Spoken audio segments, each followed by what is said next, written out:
Hey, hey, hey. What's up, guys? Another Bloody Monday edition.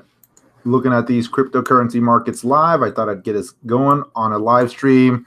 I saw the markets selling off yesterday. I almost did a live stream last night, but to be honest, it was getting late in the day and I was a little bit tired. And I said, you know what? I'll just do one tomorrow.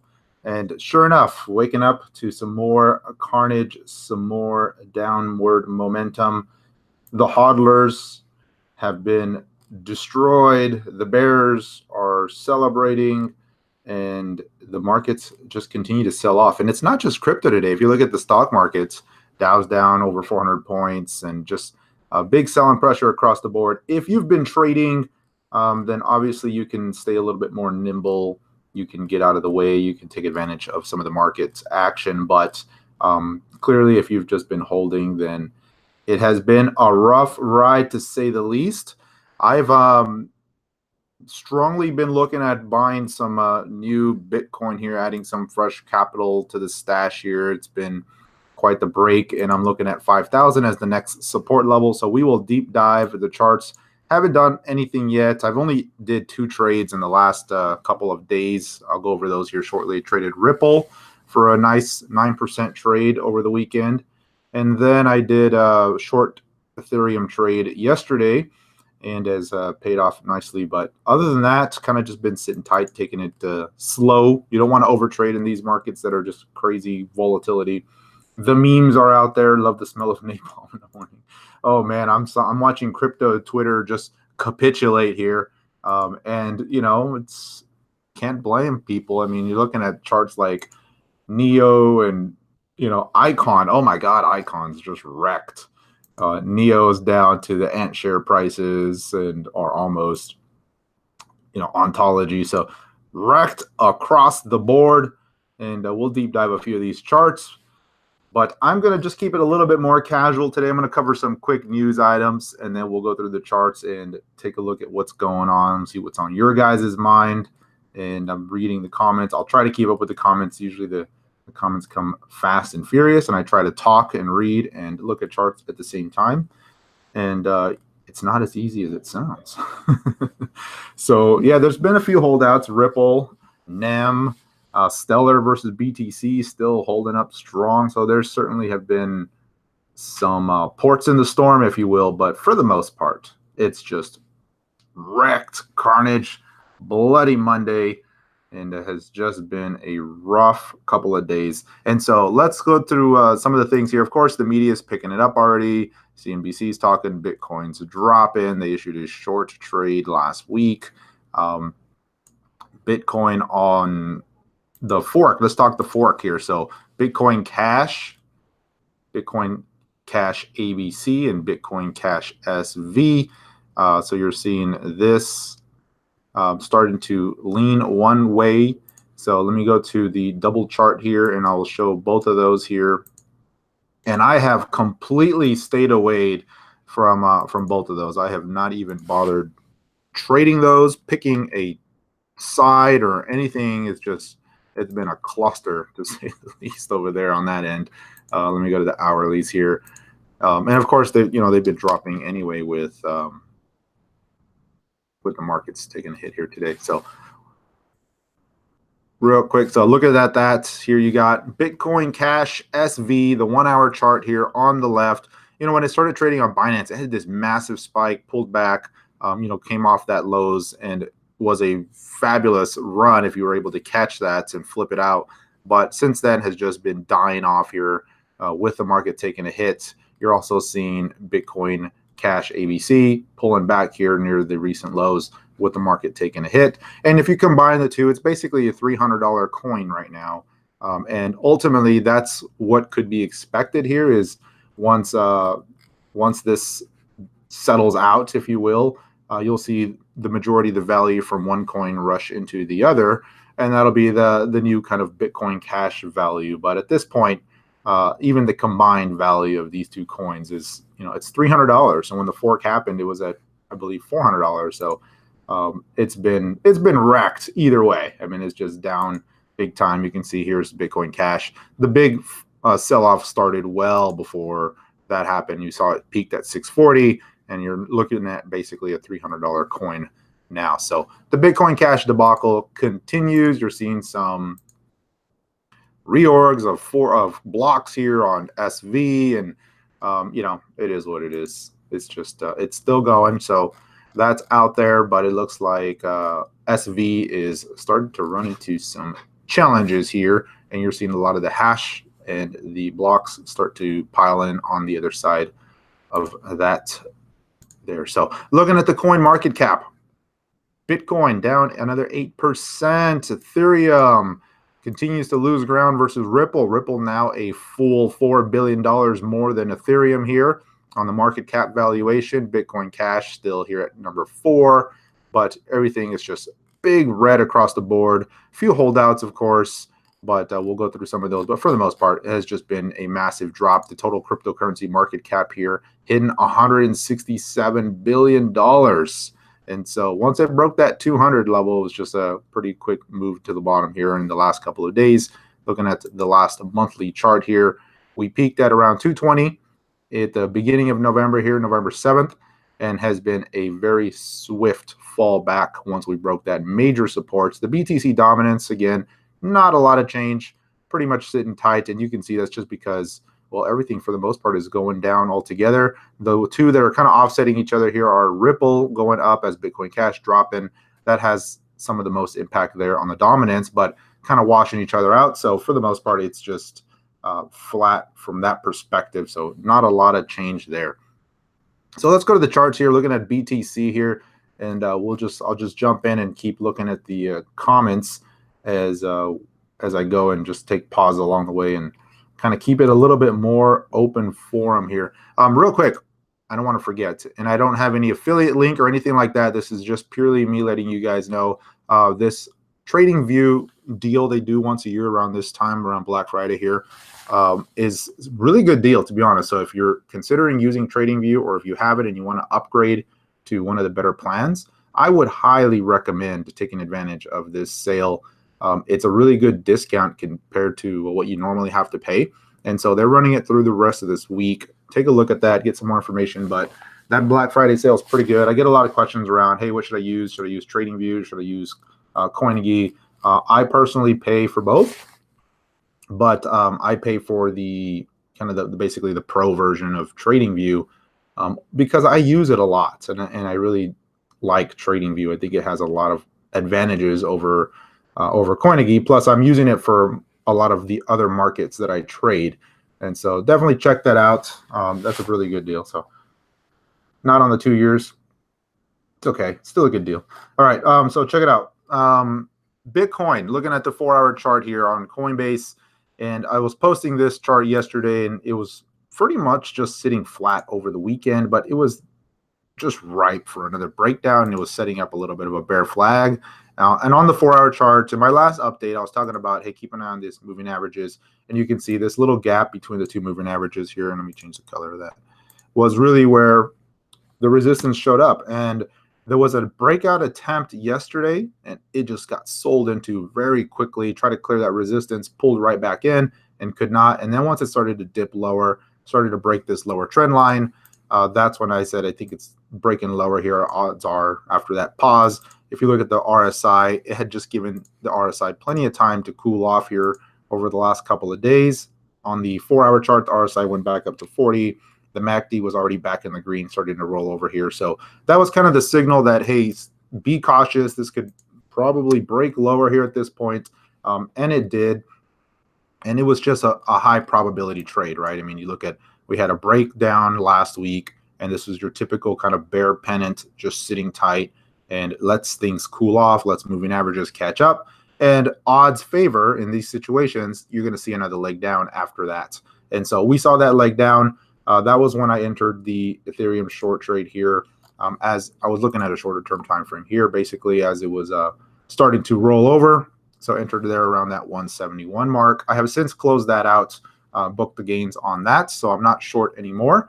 But was again a high probability trade, especially if it broke below that 167. Things went down pretty quick on that. Now on Ethereum, we've been watching this big pattern here, and it broke lower big picture still looks like it wants to go lower, to be honest with you. The daily is very oversold. And so on a lot of these names, I'm thinking we'll see a little bit of a bounce here soon. But bigger picture, we could see some more selling. The next major support now, we're kind of in middle land, right? 150 was at first level. Below that, the 130s. 130s. So, and if you guys really like Ethereum, you might be able to pick it up at a little bit more of a discount. But here we are sitting at $153 ETH. So we'll have to just wait and see on that guy, but it's certainly taken a pretty good hit. Starting to see a little bit of buying pressure showing up here. So go back to Bitcoin. Bitcoin has hit that next major support zone that I've been looking at. So let me go to the weekly chart here. This will be a little easier to see here. I'll slide this real quick for you guys. And so that major support zone that I've been watching was basically that $5,000 mark down to around that, I'll just call it 4,700 for ease of round numbers here. But that's really the next major level. And you can see since we broke that level of support here around that 6,100, 6,200, it's been a pretty quick move down. And that's what I'm looking at here. And on the weekly chart, you can see here just breaking lower. But on the daily chart, the RSI level on this daily chart is at 2-year lows. I mean, if you look at the RSIs, I mean, you have to go back, I think, to 16 to see the next RSI hit this kind of level. Here's 2016 August, right? Just way down in the dumps here. And so you got to go back quite some time to see this level of extreme oversold conditions. Now, it's not an automatic buy signal, so don't get me wrong, but it's amazing that we're hitting these levels. And you're seeing this big spike down. Volume is certainly picking up. Now, the volume today has not been as high as we saw on Wednesday during that last crash. But again, volume on the day is not fully finished. So we could fully see volume exceed that first bar that we saw last week. So certainly the signs are there of, hey, this is some capitulation. This is some panic. Just dump it all at this point. But not necessarily a buy signal yet. So I'm watching it closely here. I was tempted to buy some BTC earlier, but I thought, no, I'm just going to wait here a little bit. But definitely hitting those extreme levels. So that was really the play here, just watching this sit tight. As Bitcoin was sitting tight here over the weekend, we did see a few names holding up better. I guess you could say that. Lumens was one of them. And so I mentioned that in my last update, and it continues to hold up relatively well, right? I mean, from the BTC pair has been marching up. If you look at it from the USD pair, I'll just go cracking real quick, certainly pulling back lower. And then Ripple, which has edged Ethereum out of the number 2 spot on the market cap here. So looking at Ripple, let me go to the Ripple Tether trade here. This was my only other trade for the weekend here. I did a Ripple trade offer Friday, I guess. So Saturday is when I entered that. And really what I was looking at, I was watching this little pullback here. It had already started to move off of the lows, had that big double bottom reversal, push back. And as it started to pull back here, essentially I was just looking at an entry point here, some consolidation. And once it broke above that, that was my signal. And I took a trade there. And it just had a nice little stair-step move going into the weekend. Stronger than I anticipated, to be honest with you. I was not looking for a huge trade. And I was thinking my target was like 5 or 6% on the trade, and it ended up going about 9% on the trade. And then it started to get a little bit overdone. I was seeing some slight divergences starting to show up. And so I got out of that trade here. You can see pretty easy to spot those divergences on this little pullback here. The RSI really started to pull back. MACD never was able to turn back in green. So that was really my signal to get out around that 51 cent mark. But surprisingly, it's held up well considering the carnage. I mean, the price right now is technically higher than when I entered my trade early in the weekend. So has been a port in the storm from that perspective. On the BTC pair, did break out from some resistance that I was watching. So it was running up, pulled right back to the support. And then you can see we had this nice breakout over the weekend on the BTC pair. And it's just kind of pausing right now. If you go to the daily chart, however, this was the zone I was watching for this breakout level and continues to move higher. And, just going to have to face a number of hurdles along the way up on this pair, but has been relatively strong here all around. So, all right, let's see here. We got crypto in the house. Yeah, man, hit those like buttons. Oh man, so crypto is dead. Not crypto the YouTuber, but cryptocurrency the market. Oh man, is it dead, guys? Is it over? Are we done? Is this capitulation or is there more to go? And so what I want to talk about, and so I'm gonna get really bearish here, okay? And take it with a grain of salt because understand that at the end of the day, I mean, I'm an active trader in this market. I trade crypto long and short, mostly long, but I do trade it short from time to time. And obviously, I trade stocks, I trade some forex stuff, but predominantly crypto here lately. And during this whole debacle, this recent selling that we've seen here in the last couple of days, with Bitcoin Cash, the whole drama around that, and it's easy for people to say, oh, that was the reason it dropped, right? And as I mentioned in my last video, this was the perfect storm. I mean, let's be honest here. The price was sitting very tight in a very narrow consolidation, right? This big descending triangle. It was leaning bearish. I mean, the odds favored that this would break lower. We had, tons of supposedly good news, and the market just couldn't rally on that. And it was just waiting for the next big $1,000 move, whether that was up to 7,000 or down to 5,000 or 5,500, right? And obviously we saw what happened there. But beyond that, I mean, if you start looking at just some of the fundamentals, and I know that the listeners right now, you guys have different levels of experience and interest in the crypto space. And what 2017 did for this market, especially in the last 4 months or the last 3 months of 2017, was this right here brought a ton of new people into the space, right? Most of which have experienced nothing but beatdown for the last year. But this has brought, I mean, if you were looking at the Coinbase user numbers when market was just going parabolic, right? I mean, every day there was just tons of people. I saw many new YouTube channels give birth here for crypto related stuff. You saw people who were not into crypto start promoting it here. So, right, it was just bringing in the masses, if you will. But my point with that is, before that, right, the most of 2017 and even early 2017 and 2016 and all that, it was a different type of crypto investor, right? It was very much the pro decentralized, the beat the bankers, the end the Fed type of mentality. And you saw that very heavy back here, right? The decentralized everything. And I hate to say it, guys, but let's be honest here. You don't see that much. You still see it in the crypto space. It's still relatively, compared to other markets, it's still huge, but you don't see it that much, right? Up here at this 2017 late run up, it became less about that and it became more about what's the next big pump, what's the next big ICO, what can I do to, to make $1 million in 6 months, and that's what it became about. And it's kind of sad because it feels very much, and please correct me if you disagree, or not correct me, but please comment if you disagree. But if you look at the concentration in the mining power, if you look at the concentration of just the Bitcoin holders, it is not as decentralized and as peer-to-peer as the original and the majority investors really wanted it to become, right? It did not displace the financial system. It did not do any of that. And blockchain technology is here to stay, don't get me wrong. And cryptocurrency is here to stay, absolutely. But I've been saying this a while, the establishment, the bankers, they're not going to just roll over and let this thing play out that way. And they haven't.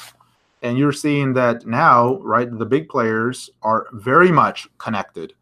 And now you got these stable coins, and you got USD coin and Circle and Coinbase partnerships and all that. So my point is, the crypto that I believe that many of the early adopters had envisioned and had wanted, and anonymity and the privacy and the peer-to-peer decentralized nature, is becoming less and less the reality, and more it's going to be controlled and tracked and centralized with a few big players.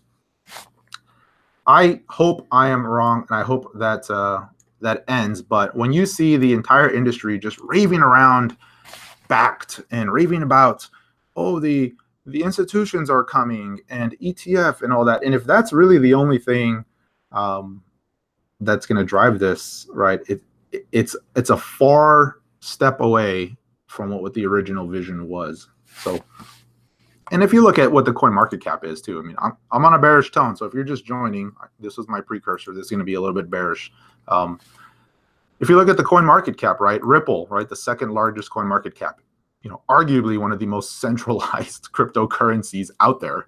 And, you know, Bitcoin Cash, I mean, let's not get started on that debacle there, but it's just, it is what it is. But is crypto dead? Crypto's not going away. The bear market will absolutely end. Prices will absolutely bottom. And I just believe that the next big run-up that we see is going to look completely different from the first run-up we saw.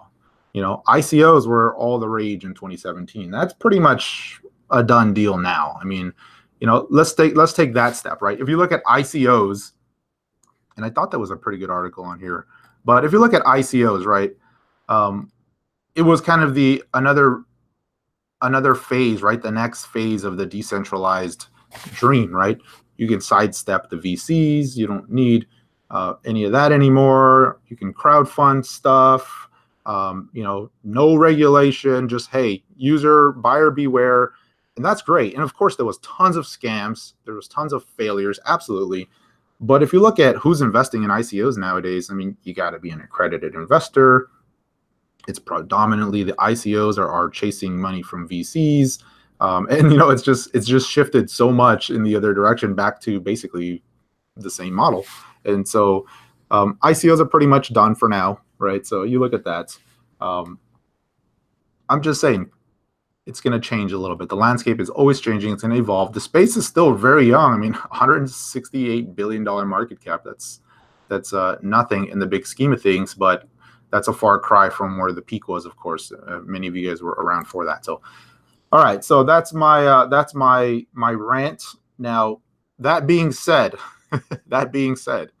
I'm still a long-term believer in cryptocurrency, the space, and in Bitcoin.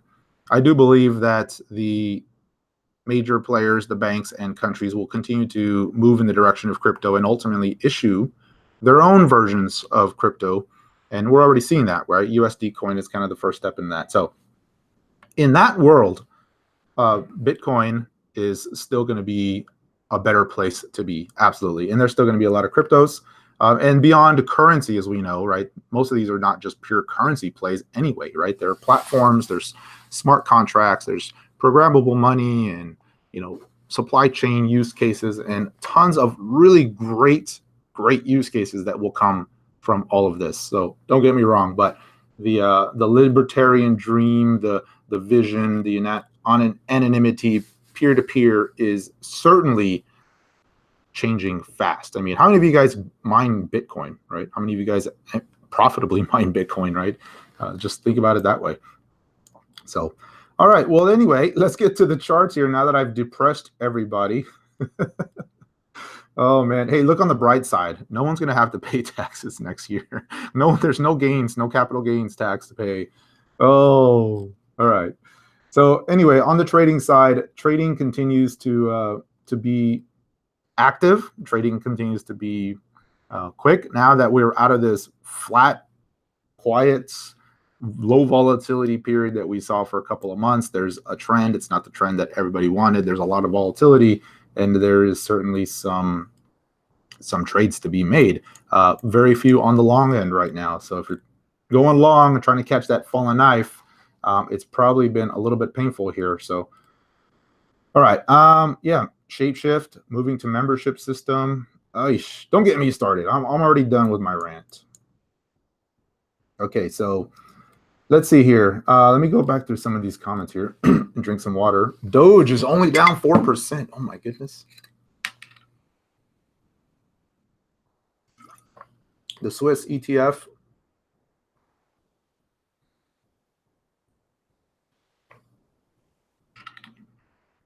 Isn't this channel about making money? It's about trading and technical analysis. Still making money. So yeah, Bitcoin's not dead, guys. I saw that tweet earlier today too. It was funny. It's like, yeah, the guys that bought Lambos and all the fancy stuff at the top, they had the right call there, right? Oh man. If you guys wrote some of this up, I hope you guys cashed some out. I hope you guys took some profits along the ways. Something's up that much in a year. You have to. You just absolutely have to. All right, so I'm going to go to the deep dive in the charts here real quick. I'm going to hop over and look at the stock market because it has been taking a little bit of a beating here today. The Dow is down 430 points. The S&P down about 50 almost. The NASDAQ 200. Their small caps have been holding up better than the NASDAQ. The NASDAQ's taking a big beating today because of, you know, the FANGs, right? You got the Amazons and the Googles of the world just continuing to roll over. Here's Apple taking a big hit. Where's Facebook? Thought I had Facebook on my list here. Facebook down 5%. Just the smashing has not been able to recover. Once it gapped down on that earnings report bounce, has just made a series of very nice short entries. These bounces right into these moving averages. Once they start to fade them, just another great short entry. I mean, just one after another. It's starting to get a little long in the tooth now on the short side. So probably not something I'd be looking to do now, but has been pretty good from that perspective. So the stock market has also taken a big beating. You're seeing the Dow, in my opinion, just getting started. I've been bearish here. We had a bounce right into some resistance, and that was kind of the end of the move.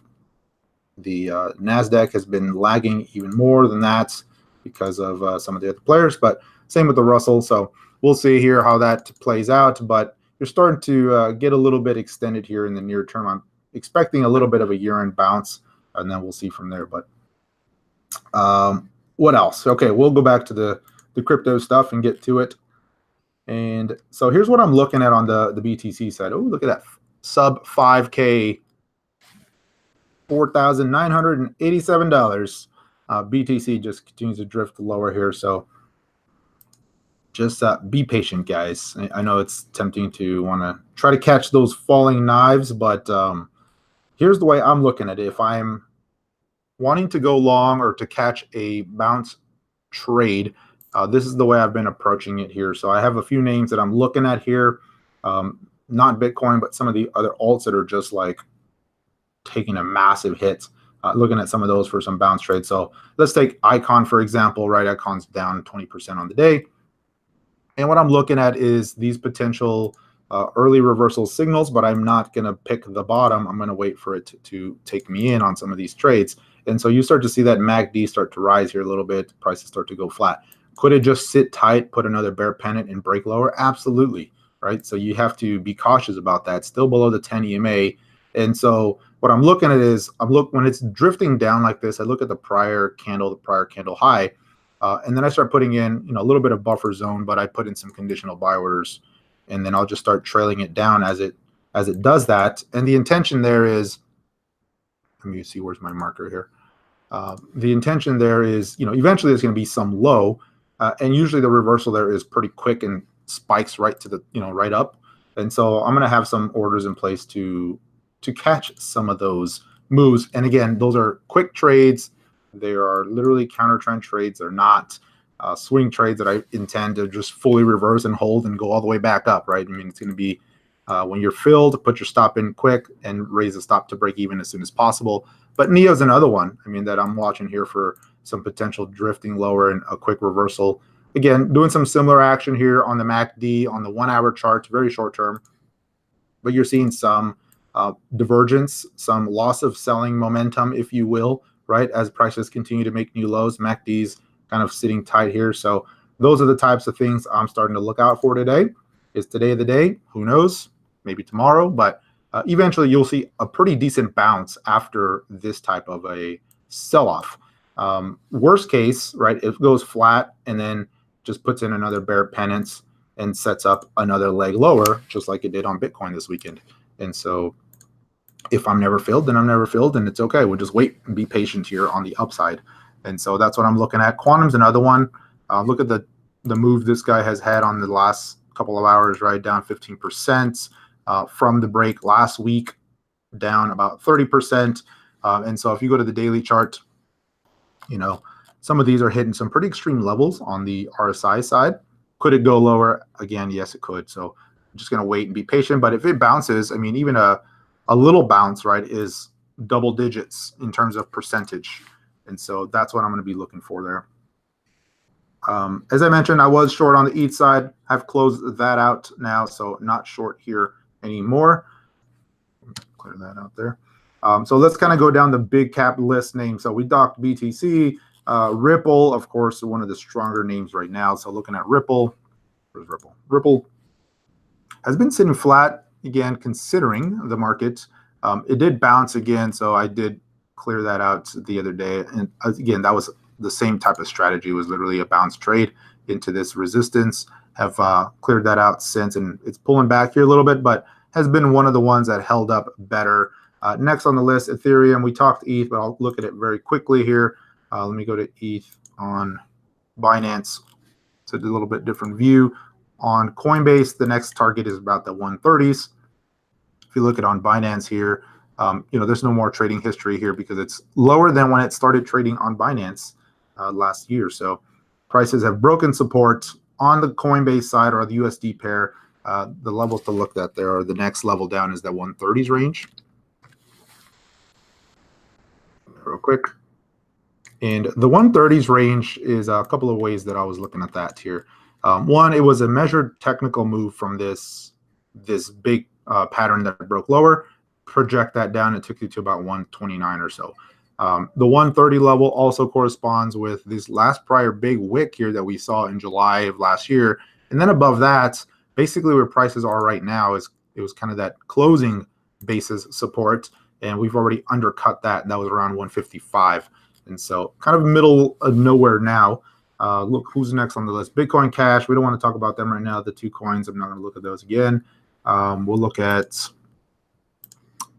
let's go down the list. So Stellar, EOS, Litecoin.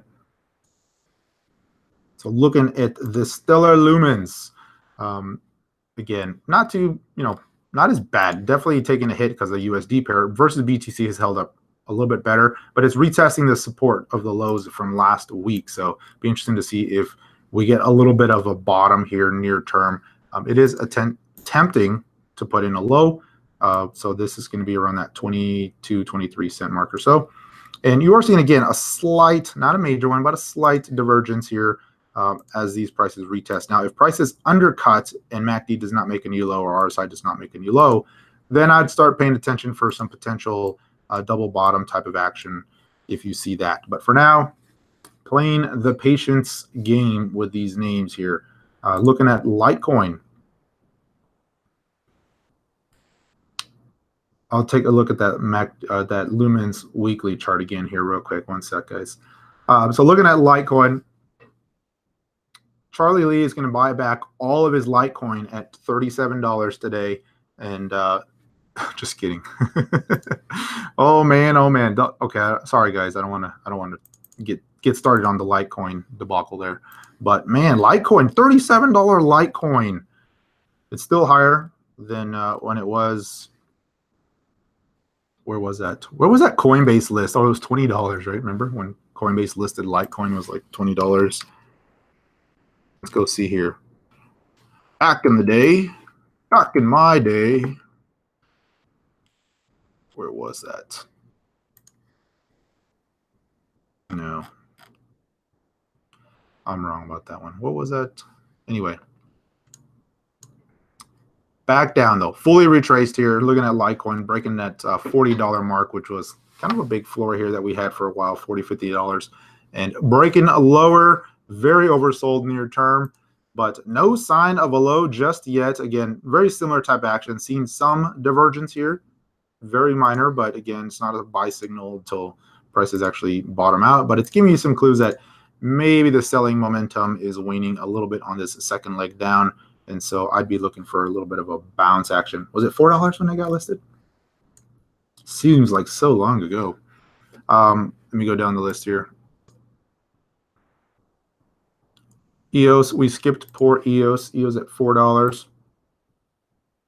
So looking at EOS Tether, $4 EOS. Now this is an interesting price point for EOS. If we go to EOS on Bitfinex, you can see here it's a significant price level that it has approached multiple times here in its history.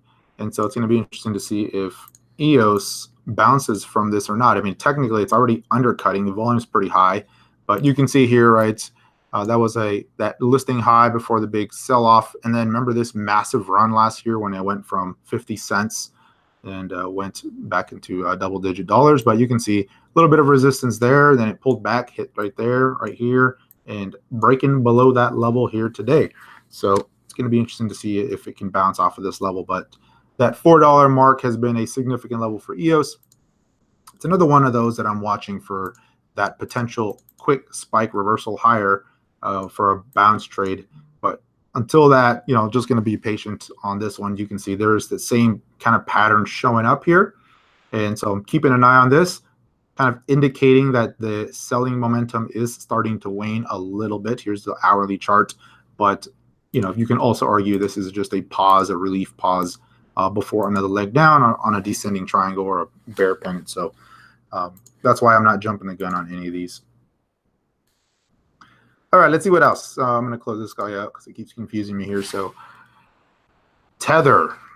Well, let's go look at Tether. Normally we could care less about Tether, but Tether has been causing some waves as of late, and it has closed that gap here today. I mean, if you look at that spike here, it was rallying again, and last night I was watching it looked like it was about to start drifting lower. You saw True USD and Paxos and some of those starting to spike again versus Tether, and Tether's kind of closing that gap. But if you zoom out a little bit, we've had this crazy Tether FUD here. We had it in October, and we had it last week, and it has since closed that gap again.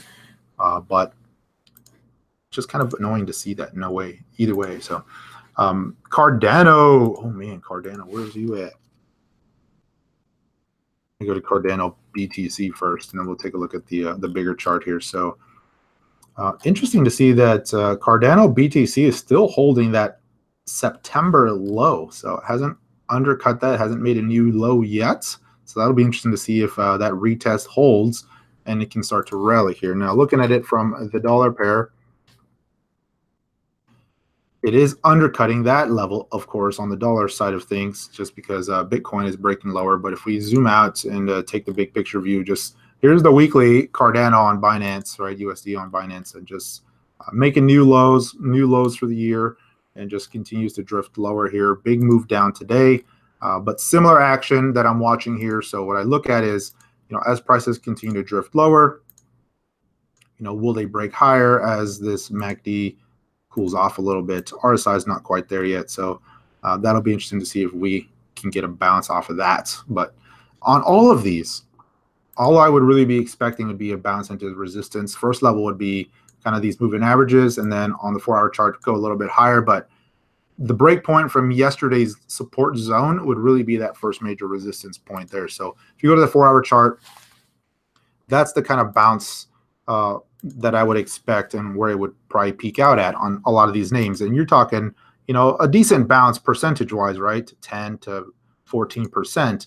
But going into that resistance, that's where you'll likely see some pause on any bounce, unless there's just massive buy volume that pushes it right through. But I really doubt that. So I wouldn't be expecting that on any kind of a bounce type of action here.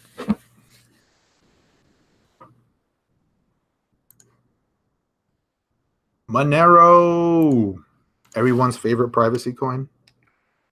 No. So looking at Monero dollar first here, you can see where it broke below that. I'm going to go to the daily chart. $75 Monero.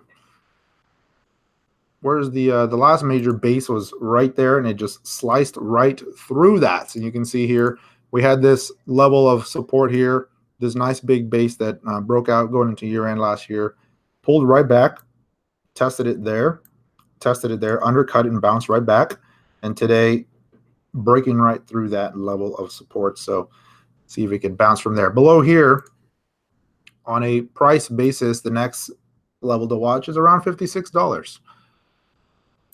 Monero. Tron. Let's go look at Tron. So Tron BTC first.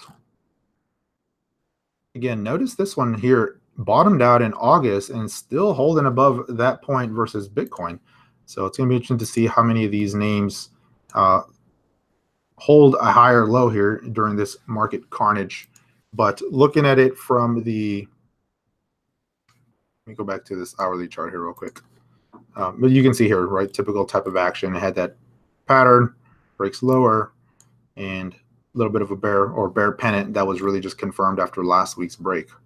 So many names just did that, right? They broke lower, just paused, let the RSI and let some of the indicators cool off, let the moving averages catch up, and you see them break lower again. But this is the second test, right? This is kind of like the next leg down. We'll see how those play out. But looking at Tron dollar, where's the Tron gang? I know you're out there, Tron gang. But Tron dollar is undercutting that August, or no, not quite. It's still above the low of that wick, but it's basically there. It's essentially there on the Tron dollar side of things. Let's keep going down the list. I'll try to move a little bit quickly here.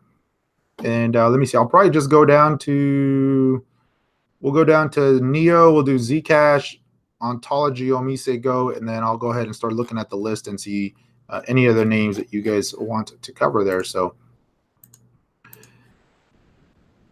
where is it at? Okay. IOTA and then Dash. IOTA getting smacked. It is smacking down 36 cent IOTA. And looking at IOTA here, let me clear some of this stuff. Man, we're looking at some long-term charts here. These prices are going back to some resistance or support levels from last year. It's only been a year, but October, November of last year, you can see that's where the prices were at this point, and this is where they bottomed out during this little decline here, and before that big rally going into year end. But right at that point again, look at that RSI on the daily here, hitting 22. Could it go lower? It certainly could. So not necessarily a buy signal, but we saw this similar price action here. And the thing with these names, you never know which one's going to be the one that leads on the way up. It always seems to be a different name on each bounce, but they tend to have some pretty big bounces when they finally bottom out. Here we go here. Sorry about that. So going back to August, right, IOTA had that, kind of went flat here. This is the hourly chart. So this is the 1 hour chart. When it hit that low around 40 cents, and then you started to see those big reversals out of nowhere, right, up 10, 12% in no time, pulled right back. Then that kicked off a pretty decent rally, up 35%. Up here was another 73%. And so if you're a trader and if you're looking at that, you just got to be patient, because when you see those markets rally from such oversold conditions, sure, they don't have to retrace the entire move. They could still keep going down in the bigger picture. But even if you catch part of those little rallies, they make for some decent trades on the way up. But counter trend rallies, counter trend trading is by far much more risky than if you're doing a trend following or a momentum or a breakout strategy. In counter trends, you got to really play it light and move the stops up quick, because just not high probability trading. But here's a similar scenario here on IOTA versus USD. A lot of these names, but kind of just sitting flat here, holding a little bit of a low. See if they which way the next move is here over the next few hours. But this one's been sitting tight for about 7 or 8 hours now.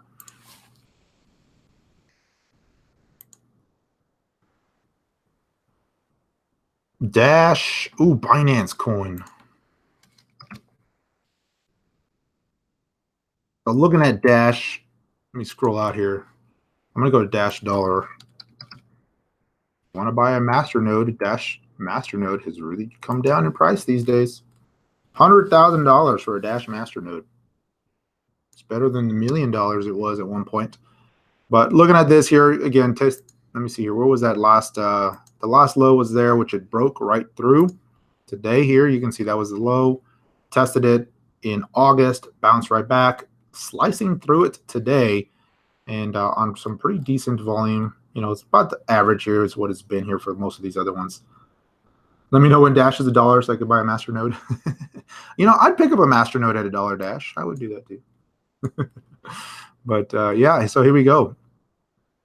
Next level down on Dash. if it continues. I mean, it's kind of approaching this little support zone here, right? So you're kind of there. This prior highs right around 104. So basically around $100 is what I'd be looking at for Dash here for some support near term if it continues lower.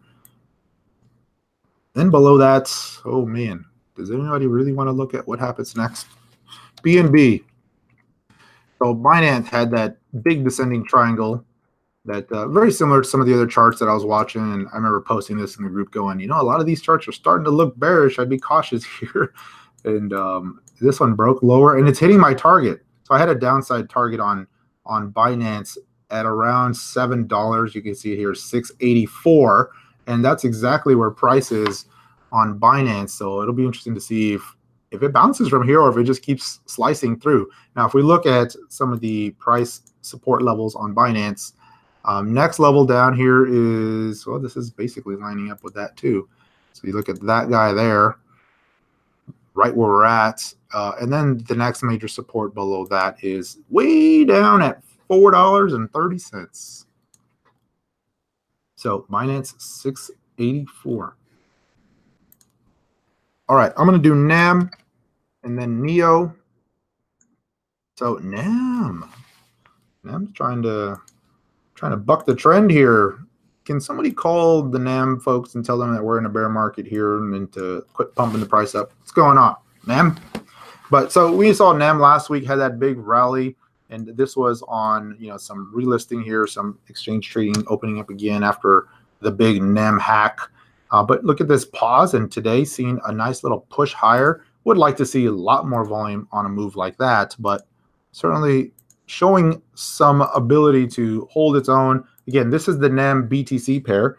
So when NAM BTC pair is doing this and going flat, then obviously the dollar pair is going to look like Bitcoin and it's going to be drifting lower or going flat. So keep that in mind. But NAM BTC showing a little bit of spike here. So may have finally put in a near-term low. See if that ends up being the ultimate low on NAM. What are the few better looking names out there? Wouldn't call them bullish looking. Bullish looking would be going way too far. NEO $10.48. So let's zoom out to this daily chart here. NEO, again, another one that broke from a big descending triangle base here, big pattern. Major support was broken right around that $15 mark. This corresponded with the break in Bitcoin last week. We saw that happening live and has just continued lower. And that was just a massive drop. Look at the move today, though. This candle was massive. I mean, just one of those big spikes lower. Volume is certainly spiking. I wouldn't call it, you know, outrageously high volume relative to what we've seen here, but it is spiking, but just a big move lower on NEO. If we go to NEO Bittrex, here we go. This shows the history of NEO. And I'm going to go to the weekly chart.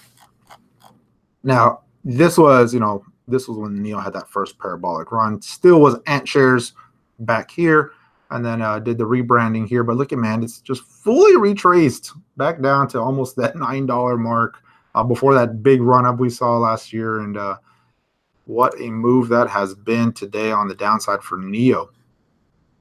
Anybody buying NEO here? Anybody selling NEO here? Man, might have to pick up 1,000 NEO. You can get 1,000 NEO for 10,000 bucks. All right.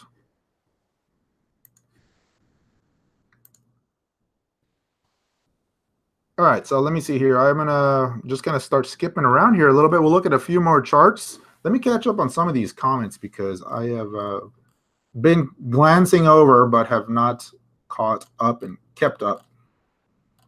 And I'm gonna take a swig of some water while I do that.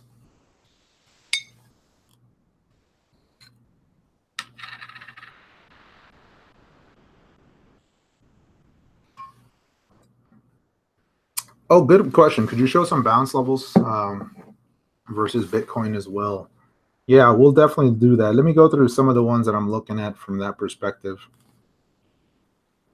And so, you know what? I'm going to use that as a good segue to talk how I measure bounce trades, right? Because bounce trades, again, by definition, they're higher risk, they're counter trend trades. But let's look at as a good example as to as to how to measure that, right? So let's go with Ethereum here, for example. So looking at ETH, here we go. So here's the 4-hour chart of ETH USD, and I'll do the same quick analysis on the BTC pair. But there's a couple of things you want to look at. Obviously, is timing the entry. Where do you get in? And in these in these conditions, I generally wait for some confirmation to the upside. So either a big reversal higher and then a retest or a double bottom. If it starts to put in some sort of pattern, a falling wedge or something, right, and it breaks above that, if volume's there, then I'll jump in there, or I'll trail it down with some, if things are kind of doing the falling knife, I'll just trail it down with the buy order, and when it fills, go from there. Once you're in that position, right, then you always want to know, okay, where could it bounce for? Where could it bounce to here? Assuming this is the low, right? And that's the big question, is assuming that's the low. You can do a Fibonacci is one way I do it. So you take what's the measured move of this latest impulse leg lower, right? And this is on the 1-hour chart, so this is a very short-term view. But if that was the low, then I'll take a fib look at it first, see where are the retracement levels, where would that take us, right? And so 382 takes us right there, which lines up pretty closely with the 22 EMA on my chart. A 50% retracement takes us there, and that's not a fib number, but it's a common retracement. And then 618 is up here, right? So you look at that, and I started looking at risk-reward probabilities from there. I'm thinking, okay, that's a 7% trade. If it fully retraced, obviously, to the resistance points, right, that would line up with the 786 level roughly. It's about a 10% trade there. And then you do risk-reward and size positions accordingly, depending on how that measures out. The other way to look at it is, obviously price resistance, which that's the easy way, but is EMAs. And so if you look at moving averages, on the 1-hour chart, that 10 EMA is just kind of an early signal. Once it gets above, then I like to zoom out to the 4-hour chart, and I'll look at the 10 EMA and the 22 EMA gap as my targets on the 4-hour chart. So on the 4-hour chart, that'd be here, and that'd be here, which is basically resistance on that 4-hour chart, and then anywhere in between. And so a lot's going to depend on how fast a bounce happens, right? If it's a quick reversal, then you can look at that as your target, right? And usually closer to the 22. If it's a slow reversal and just kind of one of these slow grinds higher, then once the 10 EMA starts catching up, I get very cautious, because generally that just signals there was a cool off period and that's it, right? Not really a bounce per se. And so you saw that happen with Bitcoin here over the weekend, right? It was that big drop, and then moving averages kind of just caught up. Here's on Ethereum, same thing. And look at where it bounced right into, and that was kind of if you were aggressive, that was a shortable entry, right? That gap between these moving averages is where they tend to be, where they tend to reverse and pause here a little bit. And that was it. Now I waited for confirmation. Once I saw that reversal, I thought, okay, this is an ideal place for the shorts to start piling in from that perspective. And it started to drift lower. And once I saw that, that's when I got in. So those are the way I look at bounce targets, right? You look at exponential moving averages. They've clearly been the resistance here near term. I look at fib retracement level, and then you look at the price resistance levels as your two levels there. And so I'll generally do that. If it's a short-term trade, I'm using the 1-hour, 4-hour charts. On the daily chart, I mean, your 10 EMA is way up here at 184. I wouldn't expect the full retracement of this candle, right, on the daily chart. If it did, fabulous, but that's not usually the expectation on this type of a setup. So let's see here. Looking at it from the BTC pair. Hey, what's going on here? No green candles allowed. So you're seeing a little bit of a bounce already on the BTC pair as it bounces right into this first moving average here on the daily. And so on the 1-hour, excuse me. So you can see here, right, it started to break. Let me pull up the MACD. I'm going to hide the RSI a little bit. So MACD, as prices were starting to go down and then kind of hit a little bit of a pause, you can see this was starting to rise, right? The MACD histograms were going up, and it was just signaling some loss of selling momentum in the near term. We're talking a 1-hour chart here, by the way. So you're just signaling some loss of momentum. RSI starts going up. And so if I was trading this, right, my buy signal would have been on a break above this level, right? This little consolidation, this little cluster, and you're seeing that bounce, right? But is it a high risk reward trade? Probably not from this perspective, because you're looking at, you know, you'd have to put a stop in at least at the low of this candle or somewhere around there to kind of let it play out. And I always want a 2-to-1 ratio on my trades minimum. Higher if you can get it, but 2-to-1. This 2-to-1 would put you at right around there. So is that likely? Yeah, it's not bad. You know, you could certainly call that a bounce target. So moving higher versus BTC here. Seen some nice green candles. Let's go to some of these other names, see if they're moving up here as well. So I was talking Icon was one of the most beat up names here. Not quite moving higher yet. Quantum was one I wanted to look at. At that one, trying to bounce, you know, the 4-hour chart. Let's go to the 1-hour chart here. Again, seeing those signals, that kind of reversal potential low being put in. And it is, this would be a little buy signal for me right now. Is basically a clearing above this little resistance point. And we'd see where that one goes here. Neo BTC, bouncing a little bit, hitting these moving averages. All right.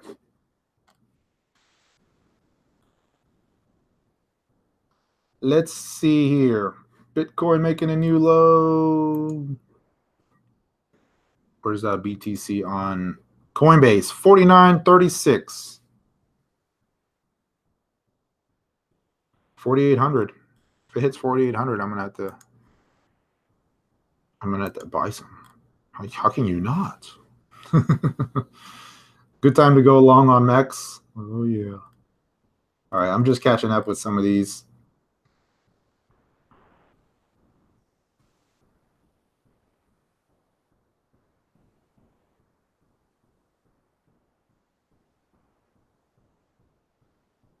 Oh, one sec. All right. You guys want to look at, okay, so let's go through some of the lists here that you guys want to talk here. We'll come back to Bitcoin here. 49.20. We're going to hit 4,800s. All right, so let's do ontology. Yeah, and ontology is one of those that likes to have those big bounces. Just it would be a good candidate for one of those, in my opinion. You're seeing, again, similar reversal here showing up. Volume waning as it tries to pull back in again. Still below these 10 EMA on the 1-hour chart. But, man, if you can catch a reversal like that, I mean, those are quick and fast and nice, right? It's like a quick 15% move in no time. 15% in 3 hours there. So, but similar type of action. It is pulling back, trying to pause here on the selling a little bit on the daily, or the 4-hour, excuse me. This was a big break too that I was watching, a big descending triangle based on that daily chart. Not looking pretty. I mean, it was just setting up and it was just looking pretty rough and just really rolled over. And it's retesting these lows that it had back here in August. And so we'll see where that finally reverses and bounces. Maybe it makes a new low.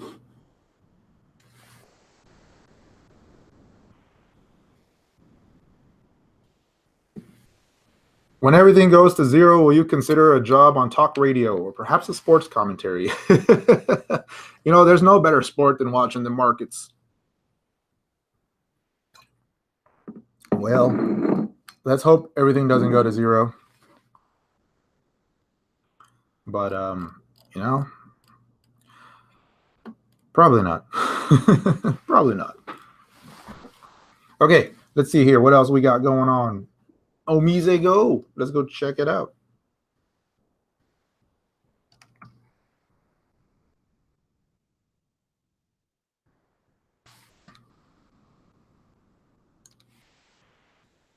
Let's see here. So looking at OMG, I'm going to move this line down because it did snap below this next level of support here on the BTC pair. Let's go out to the daily chart, zoom it out a little bit here. And you can see that nice break on volume.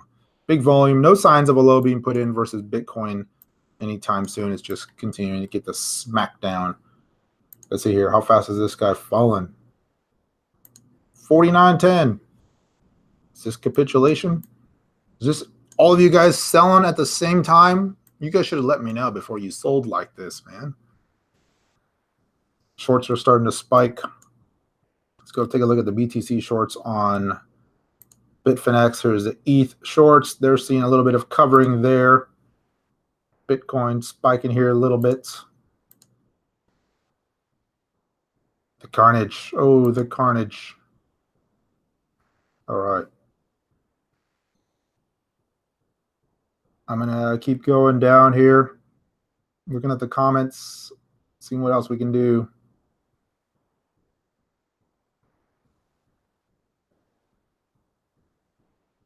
You're still in fiat. You're selling. Let's go look at the Bitcoin Cash drama coins. Just for kicks, you know. So I'm going to pull up both of these guys here. Let me pull this up. So if you're just joining, thanks for being here today. We're just kind of, it's a little bit more of a casual view of the charts, going through some thoughts. Did a quick review of some of the trades that I made over the weekend. Not a lot of it, of course. And just kind of sharing some thoughts. I did have a little bit of a rant, bearish rant. Bitcoin is dead. The decentralized utopian dream is fading. So if you missed that, and if you want to get a little bit more depressed, feel free to check that out. It's in the first half of the segment here, probably the first 30 minutes or so. But let's see here. So looking at, let me go to this SV here. Sorry, got it on here twice. SV tethers. Here we go. So SV down to around $77. Bitcoin Cash ABC USDT. You love that ticker symbol, right? I mean, just look at this. Look at this nonsense. BCH ABC USDT. Oh my goodness. Anyway. 229 versus 77. Not a whole lot. It's fork of a fork of a fork. 49.30. Bitcoin Cash. Bitcoin USD on Coinbase. So let's go back to that. We're going to catch the big green wick live on this stream today.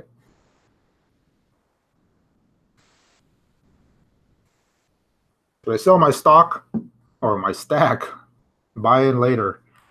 Oh man, that's a tough question. You're asking me now after the crash, after prices are down 20% in 2 days, you want to sell now? Look at it this way.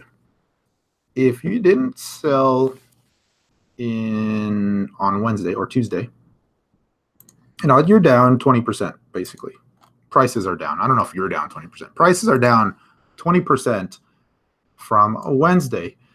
If prices went down another 20% today or from today, then you're talking, 3,900 Bitcoin. 3,900 Bitcoin from another 20%. So, man, I'm almost thinking I might just have to buy today, right? If I could withstand, if my risk tolerance would allow me to withstand a 20% drop from here, and you're thinking, what are the chances of Bitcoin going to 39 in the next 5 days? Then why not? But, of course, it could go 3,900 and lower. You go to 3,000, right? That's kind of the next big target everyone's watching. But, or it could bounce and you get another 15, 20% move on that. Middle of the ground, middle road here. So me personally, I mean, it's just everyone has a different risk tolerance. Everyone has a different, I don't know where you bought it or what your plans were or what your time horizon is, right? It's impossible to answer a question like that. But me personally, if I was still holding here and I didn't sell, I personally wouldn't sell at this point today. If I wanted to sell, I would probably wait for a little bit of a pause or a counter trend rally or something like that. That's just me. I just have a hard time selling when like the daily RSI is in the teens, and doesn't mean it's the low, but damn, if you've already wrote it out at this point, what's another bit? So that's just me though. But I mean, at the end of the day, it's a very personal decision. time horizon. If you need the money tomorrow, then obviously why keep holding, right? So, all right, let's keep going. Let's look at a few more names here. So we did OMG. We did, let me see here. I'm scrolling down the list here, looking at some of these other comments. Crypto is dead. Let's go through some of the small cap, mid cap names here. So I've got a little list that I was watching. Aeon was moving down big today. Oh, there's a green. There's a little bit of green. Basic attention. Oh, let's go look at the Coinbase names. Obviously, we looked at Ripple and Lumens. Basic attention. Putting in another little bit of a low here. Is it going to bottom out? A double bottom? Maybe. So had that big smackening after the Coinbase list. I was looking at basic attention as a potential inverse head and shoulder. Didn't play out. Don't worry. Never jumped the gun on that guy. But it was setting up nicely with this here and potential shoulder there. But that never broke out. Got faded out. And we're making a little bit of a low here. So that's off the table. But maybe a little bit of a retest on the lows. Double bottom. We'll see here. On the daily charts, not looking pretty, just breaking lower, big red volume, still heading down, kind of middle of nowhere now in terms of price resistance and supports. So we'll see what that one does next. What are some of the others? So Cardano, BTC, retesting those September lows on Cardano, Zcash. I'm going to go Zcash, BTC. Still sitting tight, still higher than these most recent lows here in October. Versus Bitcoin is just kind of flat, so that means the dollar pair is not going to look pretty. But if you look at the dollar pair on, let's go to Polo, kind of reflecting the same general move. You saw that big break last Wednesday, a little pause over the weekend, and then another big leg today. So just still selling off here. Zcash down to sub $100 level.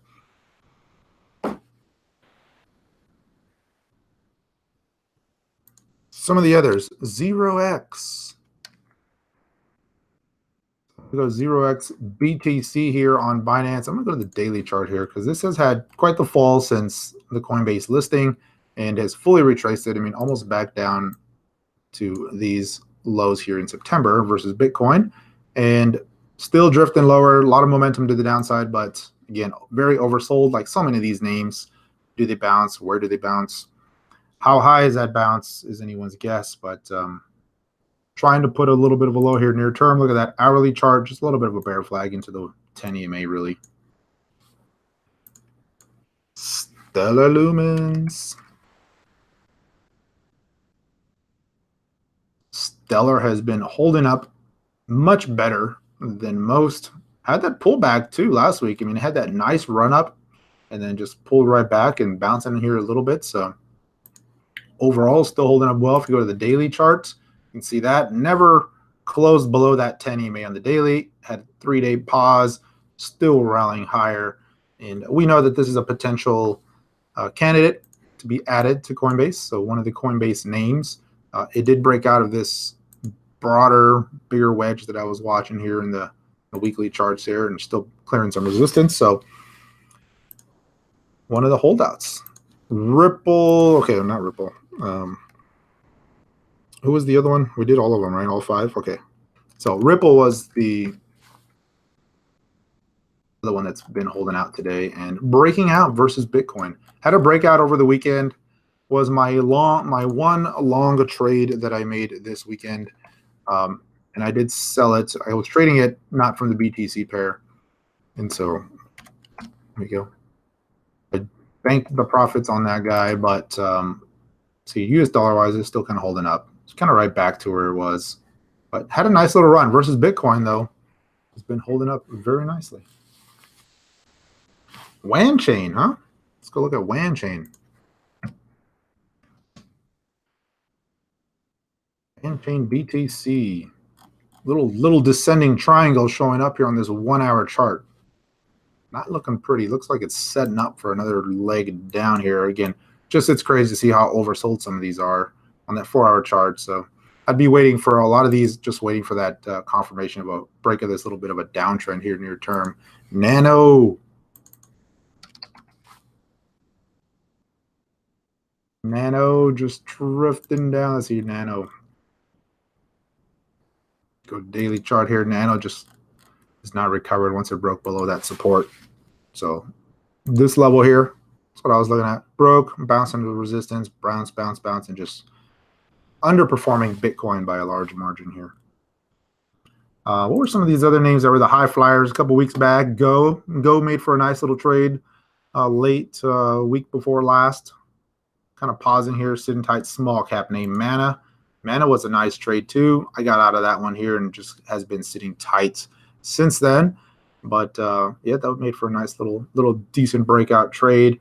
What were some of the other names that were moving higher? Poly. What's Poly doing? Poly's done for now, just drifting lower. Again, once it started that downtrend, just something to make note. And this one had some signals too, right? It had some high volume selling here near the highs, and you just got to start making note of that. And once it starts to break down, you can see it just started to really drift lower. Looked like it was trying to pause and form a little bit of a low, but overall, big picture still drifting lower here. Oh, QKC. QKC was one of the big winners here. A nice bounce, pulling back, just sitting tight overall. The daily chart has been consolidating here, but still above the 10 EMA on the closing basis and above the 22. Bounce action off of this little price. We'll see how high it goes. I was looking at a bounce into the 618 level on this guy here, so I wasn't expecting a full retracement, but it is pausing. And so you can see it ran right up to this level, and that's when it started that pullback. But it is back to that point, so it will be interesting to see how that one does. What else? I think we looked at most of the names in NAM.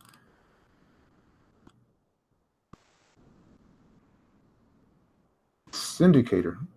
4880. Hold on. We got to go back to Bitcoin real quick. Market's moving fast now. 4870. Oh, look at this. NEO 1037. Are we going to hit single digit NEO? $9 NEO. Here we come. ETH 150. It's the capitulation phase.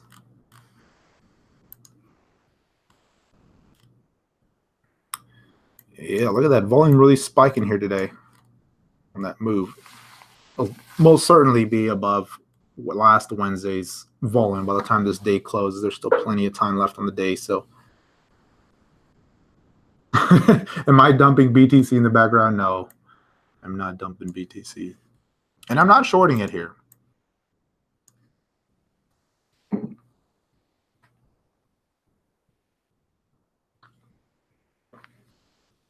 Remember the buy walls, advanced hodl technology. All right, guys, nobody sell. Put the buy walls at 4,800. We got to hold this thing. Hold the line.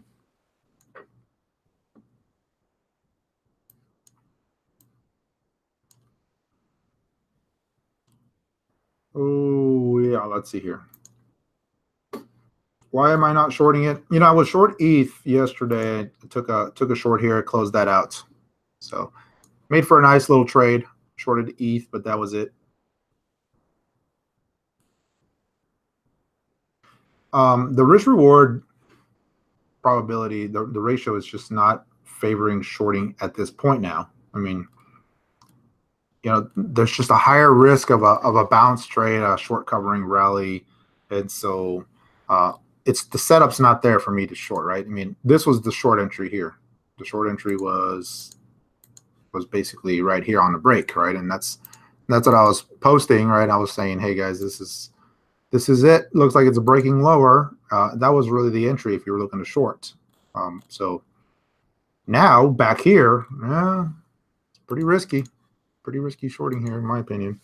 Could it go lower? It could, but it's just a much riskier trade. It's like buying the top of a big rally after it's had a big move. Vertcoin. Oh, man, Vertcoin. The name from yesteryear. Let's go see what that Vertcoin chart looks like.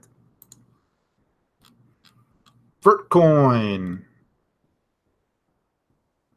Yeah, such a low volume name these days. Look at that, how choppy that is. But just drifting lower. Big move down. on that weekly chart. Breaking big support on that weekly chart too.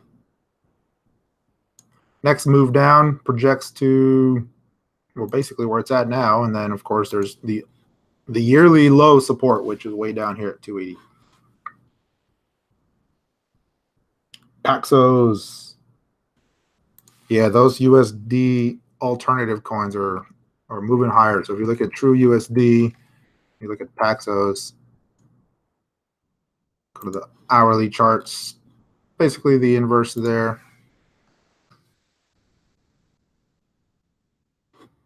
Or are they versus Tether? Let me see here. True, Tether, Pax, bouncing here a little bit. True USD, let me go Tether here. Selling off a little bit. Oh, Tether. Yeah, you know, it is surprisingly lower volume on the big sell-off than it was before. Now, here's the thing about volume that's important to understand, right?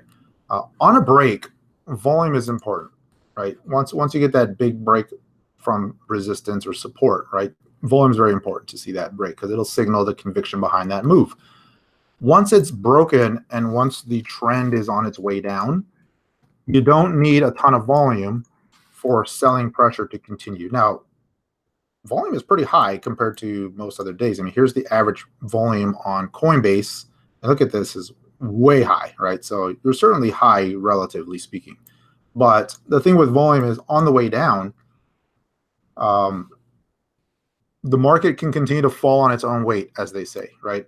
Because if there's just a lack of buyers and people wanting to exit positions, then there's only one other way, is you just keep lowering the ask and the bids keep moving down with it, right? So volume can doesn't need to be necessary for that, for prices to drift lower. On the way up, you want to see volume expand to show some conviction behind the rally as more and more buyers are coming in and pushing prices up.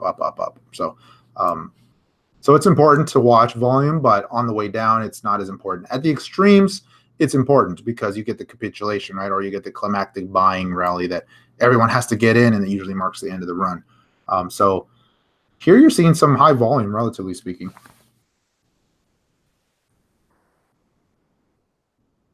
$49.12. That was it, guys. That was your last chance to buy in the 4,800 range forever. Last chance ever. Remember all those tweets?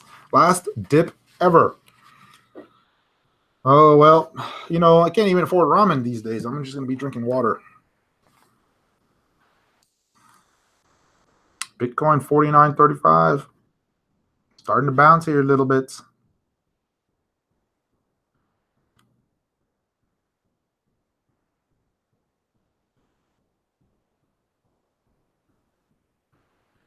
Bitcoin Gold. Yeah, it's just been running up here lately. I haven't been tracking Bitcoin Gold, so I'm not sure. Just opened your largest short position. If it goes up, you're screwed. Well, put a stop in place. If you're trading, if you're shorting, put a stop in place. Have some point in price where you say, I'm going to get out of the way. All right, let's see what else here. I'm going to just keep scrolling down these comments. Syndicator, UKC, Gabe, you're giving me all the names to look at. All right, so let's go look at what were we going to look at here? CoinMarketCap 164. Bitcoin down. When we started the stream, it was down 8%. Now it's down 11% in the last 24 hours. 3% is a lot, relatively speaking. Down 11% is a big move. Winners for the day. Winners for the week. Let me go to the daily chart here. See which small cap winners pop up. It's really lagging here. Sorry about that, guys. So where's all those guys on YouTube that said they were going to back up the truck here when prices started hitting 5K and 4K? I wonder if they're buying. Are you guys buying?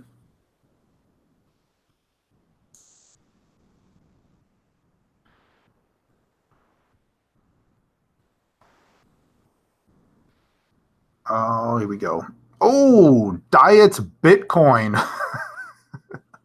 Hold on. Let me filter out the crap list. Diet Bitcoin. That's hilarious. Diet Bitcoin Cash ABC USDT. All right, so yeah, other than the stable coins, Bitcoin Gold, the least loser, down 3% on the day. Doge, down 5% on the day. We saw NAM, Aurora, Waves down 12. Everybody else, double digits in the $100 million plus club. And do we really want to look below that? We probably don't. The $10 million club, I mean, you got a lot of former billion-dollar clubs in there. Oh, man, the carnage. United Trader, Craig. Okay, that's enough. Enough. So looking at that, $4,918 on Coinbase here. Back to ETH. ETH is bouncing a little bit more than some of these others. So you look at ETH BTC. In the last hour, has continued to rally versus Bitcoin. Not hugely, of course, but hey, it's up 5% versus BTC. Everyone's going to mortgage their house. Screw it. I'm going to just sell my house and buy Bitcoin. Okay. ICX, is it bouncing? Bouncing. Time to set all my my buy orders there. Neo, Ontology. All right, so we pretty much cycled through most of these names that I was watching here. Wanted to get us on the air live together. Thanks for being here, guys. As always, another red day, another red bloody Monday. Be patient. We're going to get a bounce eventually. Looks like we're maybe getting it now. Catching the falling knife is a dangerous proposition, but it depends on your point of view, depends on your strategy. As far as trading goes, like long-term holds, okay, there's a lot of people saying, hey, 5K is really the level that I'm looking at, and I'm going to take a shot here. Hey, that makes sense. Longer-term view, you're buying at support, you're buying at very oversold levels. Okay, there's certainly a rationale behind that. From a trading perspective, short-term, trading, swing trading, day trading, you got to be a little bit more careful. You got to time your entry a little bit more better because 5% matters, right? That extra bit of percent matters when you're trading. You got to have good risk-reward disciplines. It doesn't matter what the strategy is, whether you're doing a counter trend trade or a breakout trade or a trend following momentum trade. You got to have the disciplines. You got to maintain some sort of risk-reward ratio, some maximum dollar stop loss or maximum BT stop loss, right? Some threshold, and it can't be arbitrary, right? There's a little bit of a process around that. Don't just pick a random point in the chart. I mean, make it a logical place to stop, some sort of support, some sort of moving average, some sort of Fibonacci level. I mean, there has to be a reason. You can't just say, I'll put my stop here 5% because I always use 5% on every trade, right? That's not the way to do it. So we'll see where this goes today. I'll probably post another video later today, do some broader market updates. See Monero. Yeah, Monero 72. So if you missed it, we kind of went through most of the big cap names and cycled through a few of these others. Lumens, Ripple kind of holding up better than most. EOS back to $4, long time support level there. And the big story is Bitcoin 5,000, that infamous 5,000 level that we were all talking about for so long, that next level of support. The bad news is it broke lower. The good news is we're out of this tight holding pattern. Markets can finish their process, do their thing. Eventually, the bear market will end. Maybe not this year. Maybe not even in 2019. It might just go flat for a while, but eventually it will end and we will start to rally. If you believe in Bitcoin long term, you got to remember that the biggest thing Bitcoin has going for it that people seem to want to forget very often is the supply story, right? If you look at the inflation rate for Bitcoin, it's starting to flatten out. And we're talking the longer term, right? So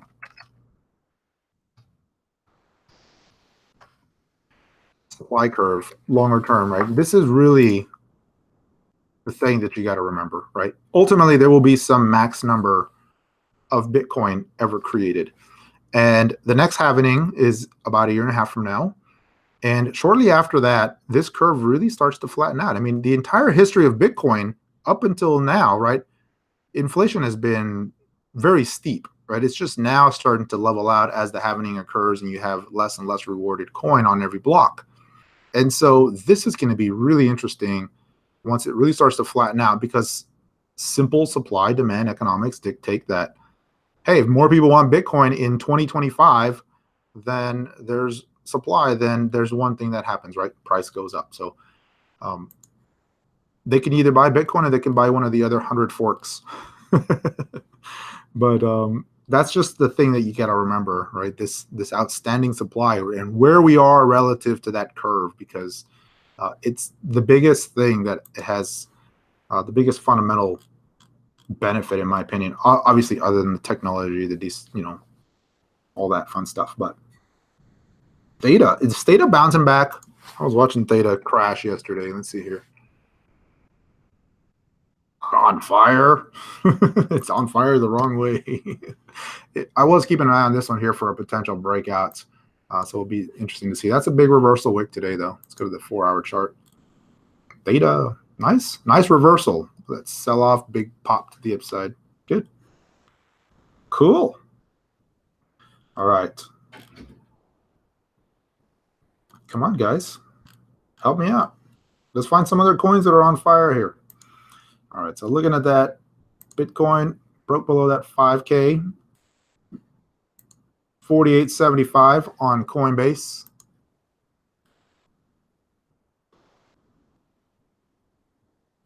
$45.85. Is that what you're looking for on the reversal? $45.85. Wow. Where's that support level that I had drawn here? Let me go back.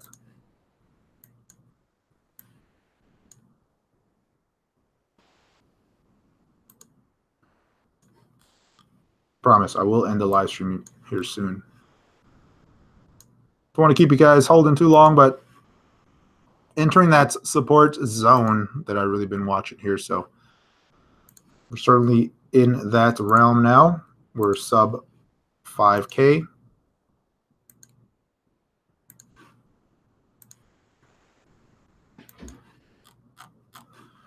And this is where everybody's supposedly was going to be backing up the truck and mortgaging homes. So here we go. The volume is certainly spiking on the way down.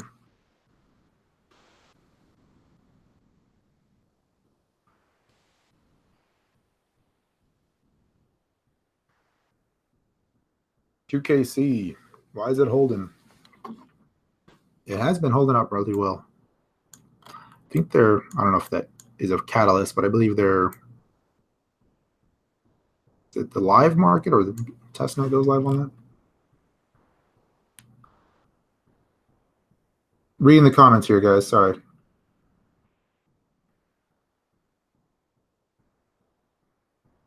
Silver. Yeah, let's go look at silver. Actually, I was looking at that, thinking I might have to start upping that ante a little bit more. So looking at gold, looking at silver, they've been smacked here over the last year and a half or so. You saw gold, big drop here this year. And it's just been in the holding pattern, for the last few years after having that big run up that it had, in the early 2000s up until that 2012 mark. And then it just pulled back and just has been in a big holding pattern since then. You look at silver, right? Not much prettier, had that big run up right up to 50, then that drop, bouncing, pulling right back. And it's looking very interesting here as a potential double bottom, potential place of support. You can see the long-term chart is holding right back above that $13, $14 mark. We're in a little bit of a zone here.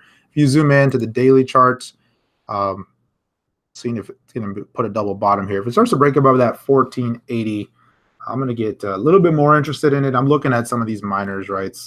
Look at the SIL, you look at the GDX, the GDXJ. That's usually how I trade these here, and have been trading this a little bit over the last couple of weeks, but it's still very much just range bound. Once these two can break out, then that'll get much more interesting.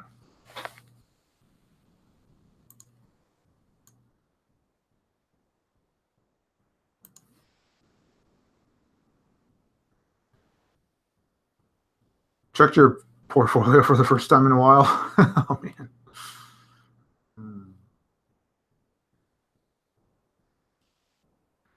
Yeah, silver's looking pretty cheap right now.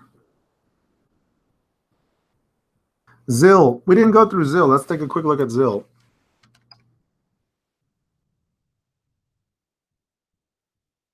ZIL back to the lows here. And so you can see these lows are basically the exchange low, right after debut there. Then you saw that August low and a retest of that low here today on some pretty good oversold conditions here. So we'll see if that's a double bottom kind of test, another retest of that low. But until it turns the corner here, you just got to remain cautious on some of these. I'm seeing the same pattern on a lot of names as we mentioned at the start of the stream, where you've seen that selling momentum wane as prices continue to drop. And so I'm paying attention to that on a lot of these names because just kind of signaling that maybe the selling's going to take a break here, a little bit of a pause, and we could see some bounce action.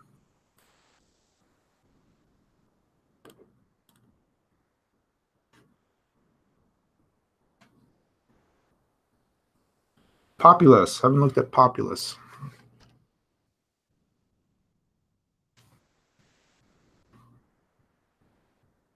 Zoom out here a little bit. Populous. Oof, what a drop this guy had this year. And I mean, it had this big wick, this huge reversal here. I'm not sure what drove that. I remember that some of the guys were trading this year, but had that big wick in August, followed by a massive rally. But it's just kind of giving that all back up and is now undercutting that price point. So not good. Again, it's very oversold, like so many of these names, but they're just hitting these support levels and breaking right through.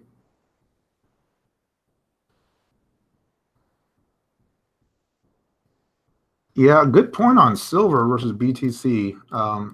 Counterfeit coins has been a rampant issue here as of late for both the PM's markets.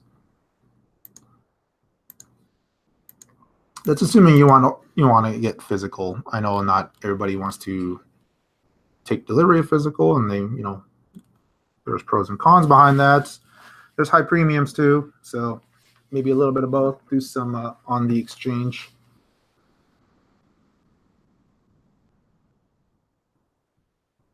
He had 200K worth of Populous. One was 80. Didn't sell. Ouch.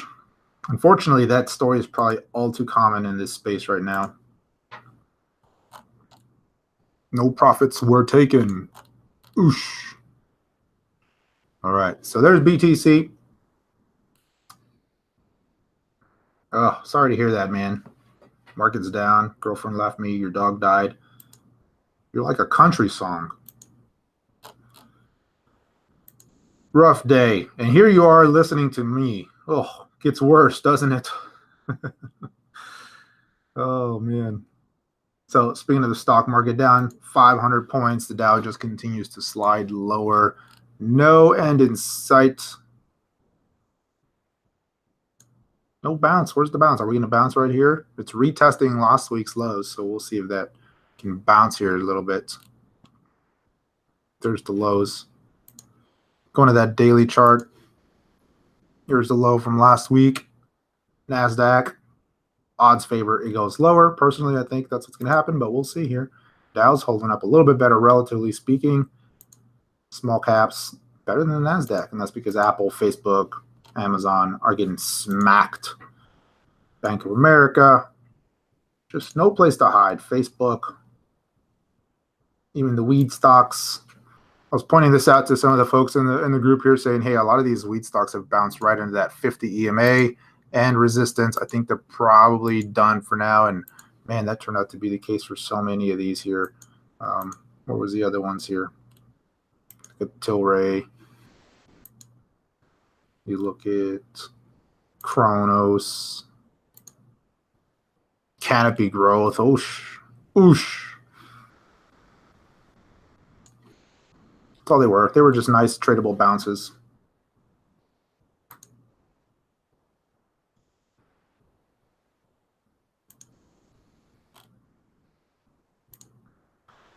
$4,900. Volume's coming in. You're waiting for Bitfinex to break 5K. You know, I probably would have by now if the Tether debacle, but it's getting close. That gap is narrowing a little bit. Euro dollar, please. You know, I think the euro's up for a little bit of a rally here. I was looking at the euro New Zealand yesterday, and nice 100 pip move so far, and so that one's been a good one here today. So if you look at the euro, euro New Zealand has hit this long-term price level, and so it was just kind of one of those bounce trades. Same scenario here. Look at the MACD was starting to rally as this price was coming in drift, lined up perfectly with the nice little support zone, and made for a very good move here today. So up about 150, 136 pips. Can't complain. Looking at the euro dollar, again, relatively strong. I think euro is just going to be strong across the board. Look at euro yen, not quite as strong, maybe trying to break out a little bit.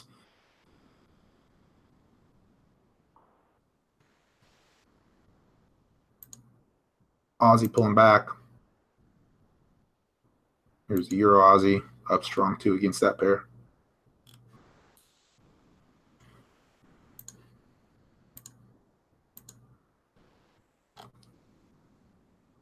$48.93. Black Friday came early. Man, you could have just given me a coupon. You didn't have to smash the markets.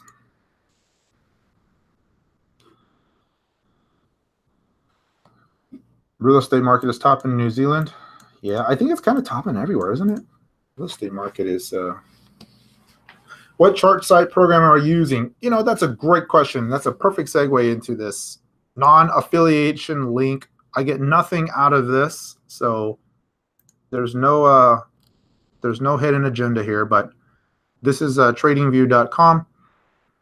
Black Friday sale has begun, 60% off. I would highly recommend you check it out. It is a very good tool, very useful, very handy if you're especially active in the markets. You know, your trading platforms will have their own charting tools if you use Thinkorswim or Interactive Brokers and all that. Those are great, especially for like real-time views. If I'm doing like day trading on that platform, then I use their charts because I want the quickest data feed. But TradingView has a fabulous data feed, to be honest. But this is good. That's pretty much everything you need on indicators side of things. There's public indicators. There's custom scripts. You can write your own. I've done a few of those. Tradingview.com. Check it out if you're not familiar with it.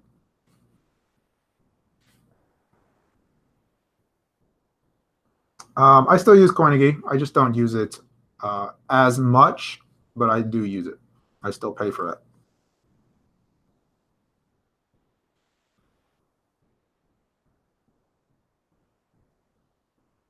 All right.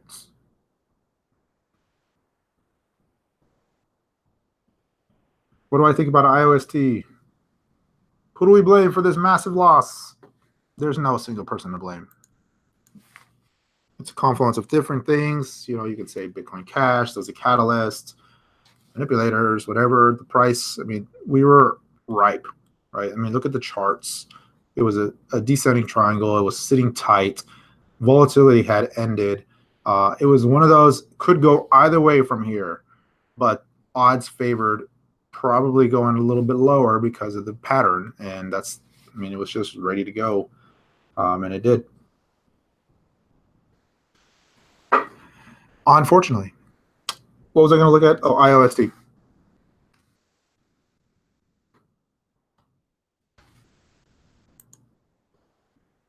Let me pull back some of my EMAs here.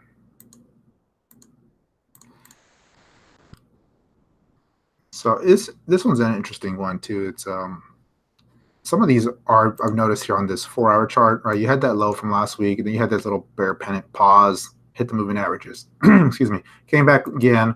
You got another pause here, another low here, but look at the MACD, right? If this starts to turn higher, then that's going to be a double bottom or a failed breakout with a bullish divergence here if it turns higher, right? And so those are positive, right? Those are nice setups from that perspective. Again, you don't want to jump the gun, because if it does continue lower, then this MACD will continue to tick lower here. But I always start making note of that when I see these disparities here on the indicators, and RSI has a slight one as well. Something to make note of on the watch list. Full volume name though.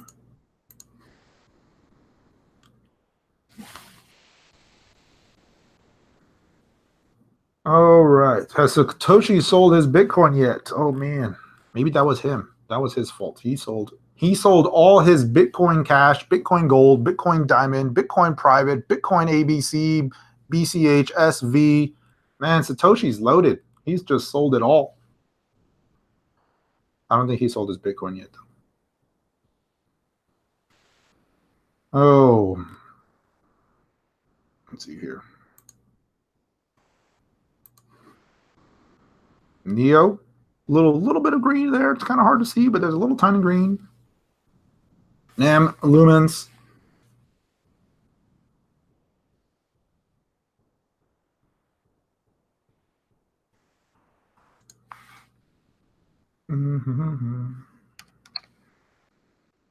NAM. NAM said, we're done. We're done going lower. That's it. Holding the lows. Good action on NAM. It's only up about 5%. 5%, that's nothing. Bitcoin loses that in an hour. 2 hours. Okay, 2 hours. Most alts are going near zero. I would agree with that. When you say most, I mean, look at this. There's supposedly 2,081 cryptocurrencies on the coin market cap, many of which don't have a viable market or trade anywhere with any sort of meaningful volume. I get that. But even if you look at the top 300, top 500, we've said this before, right? We know that most of these are just not going to be around long term. There's a lot of redundancy in a lot of these names. Some of them are fabulous projects, but there's a lot of, the better version, the better mousetrap type of scenario. And it was just really easy to fork and to create these projects. And last year it was super easy to raise money, not anymore. But you got all these names, and it's like, Bitcoin interest. Okay. You got all this stuff that we know as most of it. Now, there's some gems in here. Don't get me wrong. There's some gems in here, but we know that most of these are just not going to survive. Even if they were good teams, even if they were, serious projects and not scams, it's just like the startup world, right? You can have great teams, great products, but sometimes the market just says, no, we're going to go with this other one, and the winner is the winner for other reasons other than the tech or the team, right? So a lot of these won't survive for a number of reasons. Not saying they're scams, but they just won't all survive. I mean, that's what it is.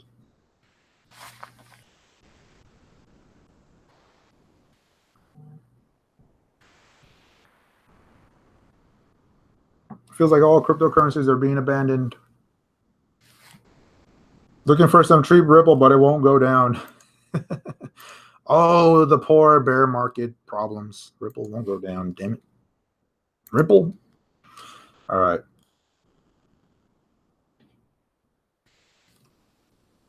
%. You used to say, yeah. Probably still true. Plus, there's more coins coming. There's a lot of coins that are not even on this list that this time next year you're going to pop up here, and the top 10 list will have new names that weren't on here or on the list at all. Lumens. All right, we're seeing a little bit of bounce.